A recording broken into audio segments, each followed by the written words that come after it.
हकम सिंह गिरफ्तार हुआ, बहुत सारे लोग गिरफ्तार हुए। कानून की धाराओं में ऐसी कौन सी कमी होगी कि वो सुप्रीम कोर्ट से बाहर छूट के आ गया? नकल कानून बना तो क्या गारंटी है कि वो दोबारा बाहर नहीं आएगा? मैं ये कह रहा हूँ कि अगर सरकार के कानून में, बीएनएस में नकल माफियाओं को पकड़ने में सक्षम नहीं है तो आप जनता के सुपुर्द कीजिए, उनका एनकाउंटर कीजिए। जम्मू कश्मीर के हाई कोर्ट ने कहा है कि एक बच्चे की जिंदगी बर्बाद करना अटेम्प्ट टू मर्डर है। मैं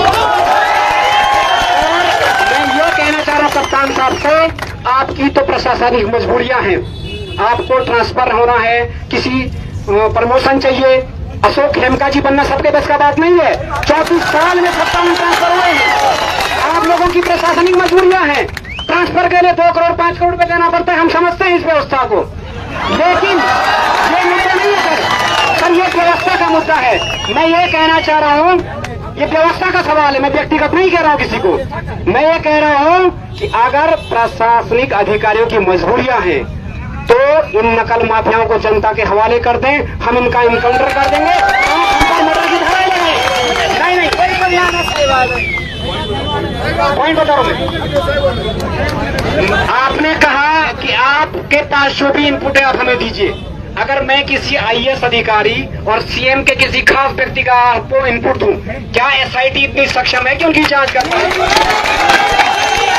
अगर मैं मुख्यमंत्री के परिवार के किसी व्यक्ति की संलिप्तता का सबूत दूं कि इस चीज की क्या गारंटी कि आप उसकी जांच कर पाएंगे?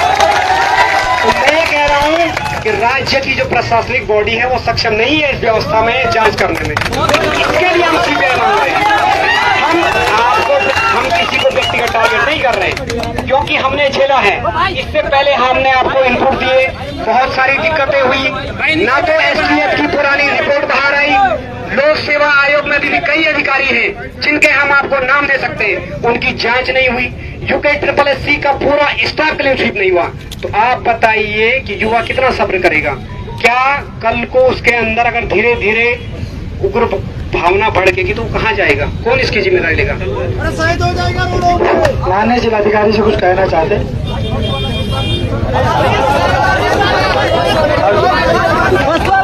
यहाँ पर सर क्या हुआ कि अभी 3 दिन पहले हरिद्वार से 235 बच्चे लाए गए। हमने उन बच्चों के माँ बापों से भी बात की। उनका कहना है कि उनका बच्चा फर्स्ट सेम और सेकंड सेम का विद्यार्थी है, BA, BCom, BSc कर रहा है, और उनको यहाँ लाया गया एकता बिहार धरना स्थल पर।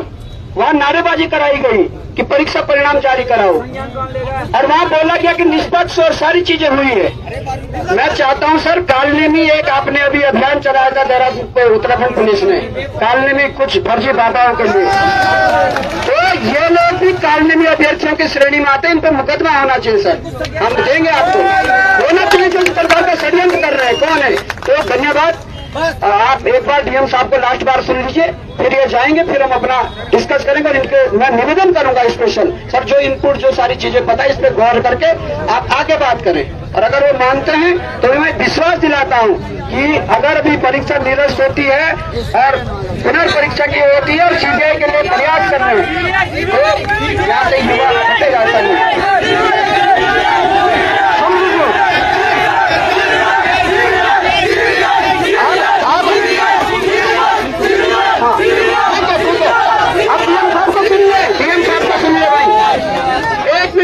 और उन बसों को पुलिस की सुरक्षा में देहरादून तक लाया गया, पुलिस की सुरक्षा में वापस ले जाया गया। क्यों? इसलिए ठीक है। ये सारे बिंदु हमने रख दिया है भाई। अब यहाँ ऐसे बोल के तो नहीं होगा, हमने बोल दिया, रिटर्न फॉर्म में भी दे देंगे। बस आप डीएम साहब की लास्ट बार बात सुन लीजिए, वो ब्रिज का काम करेंगे शासन के साथ, और हम यहाँ बैठे में वो मैसेज करते रहेंगे कि क्या है। अगर बुलाएंगे तो यहीं से जाएंगे वार्ता करने। धन्यवाद। आराम से सुन लीजिएगा प्लीज।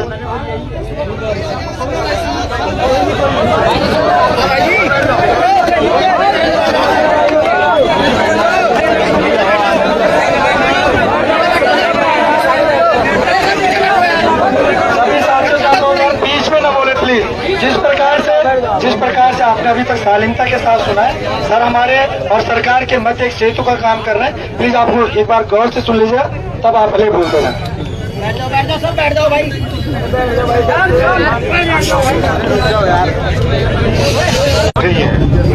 हम लोग भी कोई ऐसे पैराशूटेड नहीं है, हम लोग भी आपके बीच में से ही, आप जैसे ही परिवार हाउस होल्ड से ही आए हैं। मूल रूप से हमारे अभी भी भाई बहन हैं, परिवारजन हैं जो स्ट्रगल कर रहे हैं, पढ़ रहे हैं, परीक्षाएं दे रहे हैं। तो हम आपके संवेदनाओं को समझते हैं। जैसा आप लोगों ने अभी सजेस्ट भी किया है, डेफिनेटली मतलब हम ब्रिज ही हैं आपके बीच में और गवर्नमेंट के बीच में। तो जो आपकी लेजिटिमेट कंसर्न्स हैं उनको अवश्य रूप से गवर्नमेंट के समक्ष रखा जाएगा।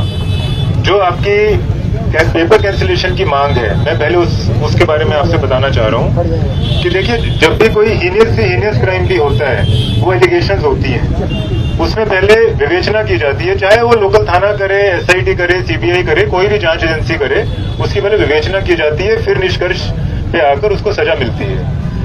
आपकी सारी एलिगेशंस चाहे जेन्युइन है, ट्रू है, क्या हो सकता है कि उसमें कुछ आपका सिर्फ डाउट्स हों, उन सब की विवेचना के लिए हमने आपसे 1 महीना मांगा।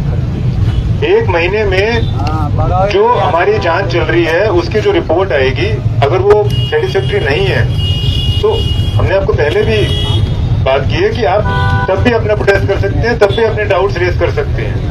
लेकिन एक बार जो वो आपसे साक्ष्य लेना चाह रही है इन मीडिया डोमेन, इन मीडिया बंधुओं के सामने ही आपसे वो बात करेंगे, चाहे आप ओरली दें, साक्ष्य दें, रिटर्न में दें, जैसा आपको देना है। और आपसे इसलिए मांगा जा रहा है, जैसे हमारे बीच में से अभी एक बंधु जो बता रहे थे कि हमसे क्यों मांगा जा रहा है। जो जांच एजेंसी है वो तो कर ही रही है अपना काम, लेकिन आपकी सेटिस्फेक्शन के लिए कि हमारे पास ये एक एडिशनल एविडेंस था, वो नहीं मांगा गया। जब हम ओपन इंक्वायरी बोलते हैं, ओपन इंक्वायरी या आयोग गठित करने का मतलब यही होता है कि पब्लिक से फीडबैक और एविडेंसेस ले लिए जाएं, इसलिए आपसे मांगा जा रहा है। तो 1 महीने के बाद जब उनकी जांच पूरी हो जाएगी, पब्लिक से मिल लेंगे, छात्र छात्राओं से मिल लेंगे, उसके बाद भी यदि रिपोर्ट आपको संदिग्ध लगती है या इनकम्प्लीट लगती है, तब आप अपना जो डाउट्स हैं, प्रोटेस्ट हैं, विरोध है, वो आप कर ले।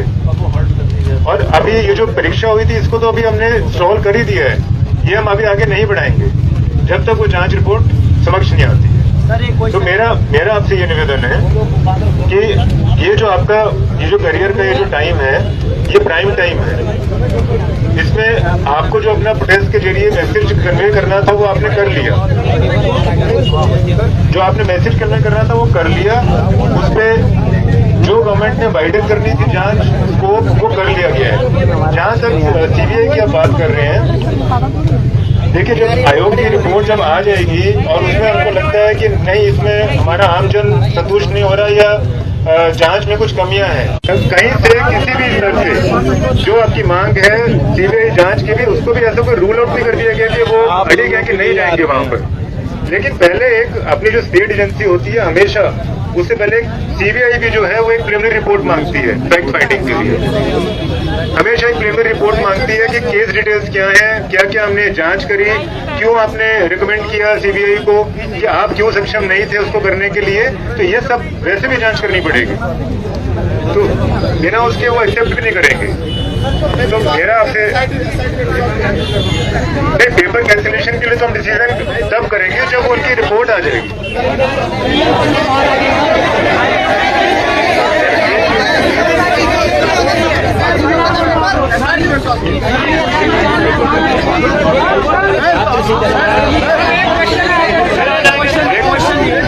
प्लीज आप सर की बात को ध्यान से सुनिए। प्लीज आप बैठ जाइए, आप बैठ तो जाइए प्लीज।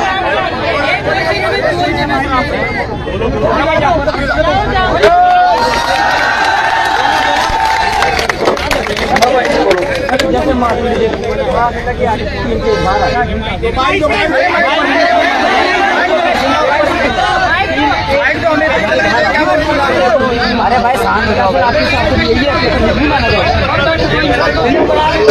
एक क्वेश्चन हो गया है, आप थोड़ा ध्यान से सुन लीजिए सर को पहले।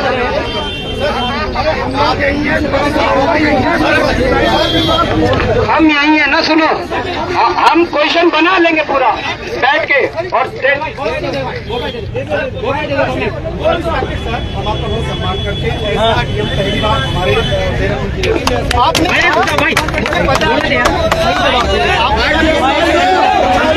सुन लीजिए यार प्लीज,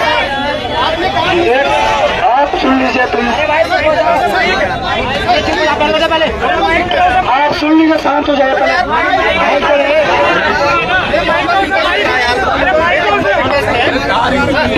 आपने कहा कि हम पहले जांच करेंगे फिर डिस्कस।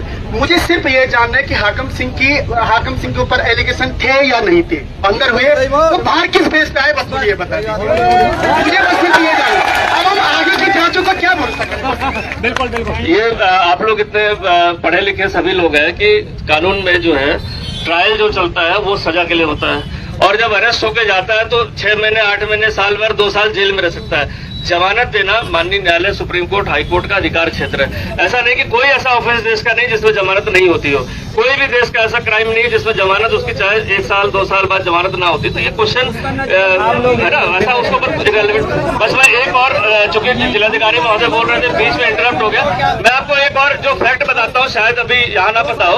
2022 में भी सीबीआई जांच के लिए हाई कोर्ट में पिटीशन फाइल हुई थी, वो इन्हीं ग्राउंड पर खारिज हो गई थी कि उसमें इन्वेस्टिगेशन में बताया गया सब। तो इसीलिए जो जिलाधिकारी महोदय कह रहे थे वो है मेरे पास, वो इसलिए कह रहे थे कि एक बार जब इंडिपेंडेंट फाइंडिंग आप लोग के सभी के पूरे प्रदेश के छात्रों युवाओं की शिकायतें लिपिबद्ध होकर उसकी प्राथमिक जांच कर ली जाएगी, तो वो आयोग उस पर सक्षम होता है कि हाँ मैं इस चीज को किस लेवल तक रिकमेंड करूँ कि इसमें किस एजेंसी की जरूरत है।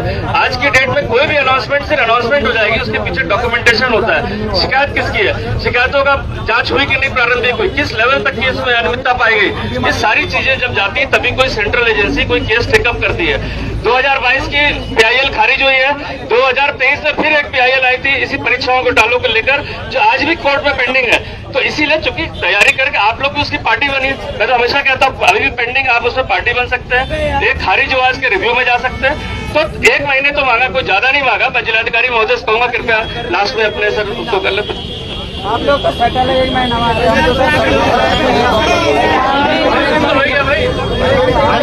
मैं आप सबसे ये निवेदन करना चाह रहा हूँ, देखिए ये हमारे यूथ का ये प्राइम टाइम है, करियर का प्राइम टाइम है। जो हमारी परीक्षा देने की एज होती है वो लिमिटेड होती है, और ये इस अवधि में फैमिली में हमारे साथ जो डेस्टिनी होती है, डेस्टिनी किसी के साथ भी किसी भी तरह का प्ले करती है। तो जब आपको ये अवसर मिल रहे हैं, आपको अच्छे दिन मिल रहे हैं,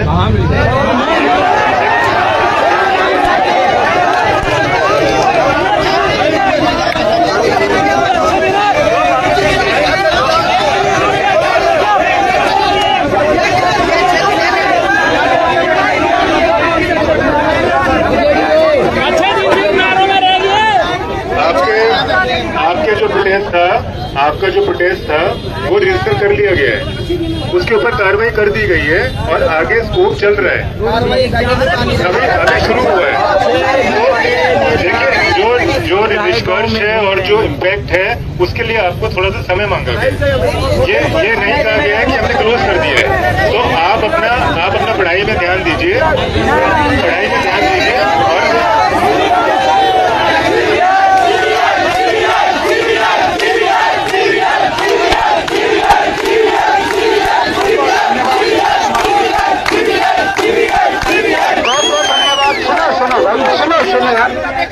धन्यवाद देना चाहूंगा जिलाधिकारी देहरादून का, वो यहाँ पहुंचे, आपकी परेशानी हमारी परेशानी को लेकर कप्तान साहब पहुंचे। ये जो मीडिया अब इनकी बाइट लेगी, ये बाइट भी सुनना, ये एक्चुअली यहाँ आए ये बाइट बनवाने के लिए, शायद आज तक कोई नहीं, अब बैठ जाइए, कुछ अब इम्पोर्टेंट बातें करनी है, बैठ जाइए, आप बैठ जाइए, आप बैठो।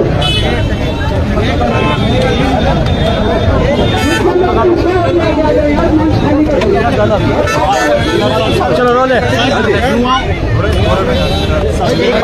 आ जा एक माइक अरे आप माइक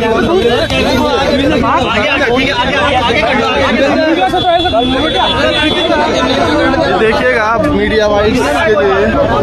अरे थोड़ा पीछे दो यार। अब कर ले अब नहीं करने का मैं तो कर ही रहा था यार। कर ले कहिए यार। यार तू भी काम कर रहा मैं भी कर रहा।